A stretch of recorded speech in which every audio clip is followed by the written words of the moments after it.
একে electronics lab চ্যানেলটিতে সবাইকে স্বাগতম। আশা করি বন্ধু সব ভালো আছেন। আজকে একবার কমেন্ট নিয়ে আসলাম, দেখতে পাচ্ছেন এক ভাই আমাকে কমেন্ট করছে পাওয়ার সেকশনের যে মেইন ট্রানজিস্টর আছে তার পাশে যে পিএফ আছে 471, এই পিএফগুলো ফেটে গেলেও টিভি কিন্তু অন থাকে, টিভিতে কোনো প্রকার এফেক্ট পড়ে না। এগুলোর কাজ কি সব কিছু বিস্তারিত আজকে আপনাদের কাছে তুলে ধরবো। যারা নতুন তারা এই বিষয়গুলো বোঝেন না, পিএফ এর কাজটা মূলত কি, পিএফ দ্বারা কি এখানে কাজ করা হয়েছে, পাওয়ার সেকশনে পিএফ কি কাজে লাগে, কি সমস্যা হতে পারে, সব কিছু বিস্তারিত আজকে এই ভিডিওতে আলোচনা করব। আশা করি টেনে দেখবেন না, তাহলে গুরুত্বপূর্ণ অংশ আপনি মিস করে যাবেন। চলুন ভিডিওটি শুরু করা যাক। ফিরে আসলাম মূল ভিডিওটির অংশে। তো দেখতে পাচ্ছেন শামীম হোসেন ভাই একটি কমেন্ট করছেন পাওয়ার সাপ্লাইয়ের যে মেইন যে ট্রানজিস্টর আছে, ট্রানজিস্টরের পাশে এই যে দেখতে পাচ্ছেন যে পিএফগুলো, অনেকে আবার সিরামিক ক্যাপাসিটারও বলে থাকে। তো এই পিএফগুলো ফেটে গেলেও টিভিতে কোনো রকমের এফেক্ট পড়ে না, টিভি কিন্তু চলতে থাকে। এই পিএফের মূলত কারণ কি? এর পাশাপাশি এখানে দেখেন লাল যে পিএফগুলো আছে এগুলো বুস্টার পিএফ এবং পিএফগুলো বলে থাকে, কেউ বুস্টার পিএফও বলে থাকে। এগুলোর মূলত কাজ কি, পিএফ আসলে কি কাজ করে, সব কিছু আজকে এই ভিডিওতে তুলে ধরবো। তো ভাই যে প্রশ্নটা করছে তার টিভিতে এই যে পিএফ, এছাড়াও বেস বোর্ডে আমরা যে পিএফ দেখতে পাই, ফোকাস কেবলটার যে মাথায় বেইজে আমরা যে একটা পিএফ দেখতে পাই। আবার এখানে দেখেন 471, এখানে কিন্তু 471, 472, 681, 682 এবং আরও বিভিন্ন রকমের থাকে, 102, 103 কেভি এরকম কিন্তু পিএফ থাকে। এই পিএফগুলোর কাজটা কি? এই পিএফগুলোর কাজটি হলো আপনার যখন অতিরিক্ত ভোল্টেজ আসে, এখানে যে আমাদের দেখেন একটি ট্রানজিস্টর রয়েছে, এই ট্রানজিস্টরকে অতিরিক্ত ভোল্টেজ যখন আসবে তখন এই পিএফগুলো শর্ট করে দিবে। মানে এই পিএফগুলো অতিরিক্ত ভোল্টেজকে বাধাপ্রাপ্ত করবে, আপনার এই ট্রানজিস্টরকে বাঁচিয়ে দেবে।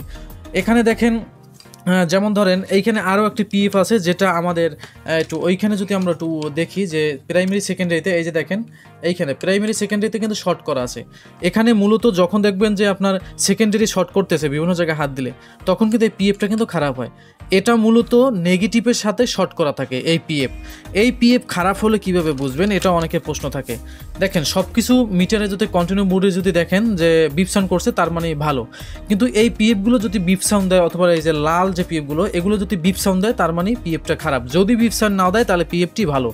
অতিরিক্ত ভোল্টেজ সেকেন্ডারিতে আরও একটি কাজ করে, ট্রানজিস্টর ছাড়াও আপনার সেকেন্ডারিতে অতিরিক্ত ভোল্টেজ যদি পাওয়ার সেকশন থেকে আউটপুট হয় সেকেন্ডারি সেকশনে, তাহলে কিন্তু এই পিএফ কিন্তু আপনাকে ভোল্টেজটি বাধাপ্রাপ্ত করে আপনার সার্কিটটি বাঁচিয়ে দেবে। অতিরিক্ত ভোল্টেজকে বাধাপ্রাপ্ত করে ট্রানজিস্টরকে আপনার বাঁচিয়ে দেয়। যদি হাই ভোল্টেজ ট্রানজিস্টরে ঢুকে যায় তাহলে কিন্তু ট্রানজিস্টরের পর যে মেইন কম্পোনেন্ট আছে সেগুলো কিন্তু নষ্ট হয়ে যাবে। সেই জন্য প্রথম থেকেই এই পিএফটি বাধাপ্রাপ্ত করে, সে কারণে বড় সমস্যা থেকে মানে রক্ষা পায় এই সার্কিটগুলো। তো আমরা যদি একটু দেখি যে বিভিন্ন জায়গায় কিন্তু পিএফ করা আছে, পিএফ দেওয়া আছে, এই পিএফটা কিন্তু বেশিরভাগই গ্রাউন্ডের সাথে কানেক্ট করা থাকে। তো এই হলো মূল কারণ, অতিরিক্ত ভোল্টেজকে বাধাপ্রাপ্ত করে আপনার। এটি যদি দেখেন আরও একটা বিষয় আমি বলে দিই, এই পিএফ যখন দেখবেন যে ফেটে গেছে, পিএফ যদি ফেটে যায় তাহলে দেখবেন টিভি অন হবে না, মানে পিএফটি ফেটে শর্ট হয়ে গেছে, টিভি অন হবে না বা সিরিজ ফুল জ্বলবে। যদি আপনি এখান থেকে এই পিএফটা যদি ছুটিয়ে দেন তাহলে কিন্তু টিভিটি অন হবে, টিভিটি চলবেও, তবে আপনাদের পিএফটি লাগানো উচিত, না লাগালেও চলবে। তবে যখন আবার হাই ভোল্টেজ হবে, অনেকেই দেখবেন যে একটি কমন সমস্যা, এই পিএফটি ফেটে গেছে এই কারণে অতিরিক্ত ভোল্টেজ হাই ভোল্টেজ হয়েছিল, এই জন্য ট্রানজিস্টরকে বাঁচিয়ে দিয়েছে, অন্যান্য কোম্পানি বাঁচিয়ে দিয়েছে। এখন পিএফটা কেন গেছে, হাই ভোল্টেজ হয়েছে, এখন ওই জায়গায় যদি পিএফটা না থাকে তাহলে তো আপনার অনেক সমস্যা হবে। আশা করি আপনারা বুঝতে পারছেন, কমন একটি সমস্যা, এই পিএফ কিন্তু অনেক সময় ফেটে যায়। পিএফটা না থাকলে তাহলে কি হওয়ার কথা ছিল, আশা করি বুঝতে পারছেন। আজকের ভিডিওটি যদি ভালো লাগে অবশ্যই লাইক কমেন্ট করতে ভুলবেন না। সামনে আরও এলইডি টিভি সিটি টিভির ভিডিও পেতে অবশ্যই চ্যানেলটি সাবস্ক্রাইব করে রাখুন।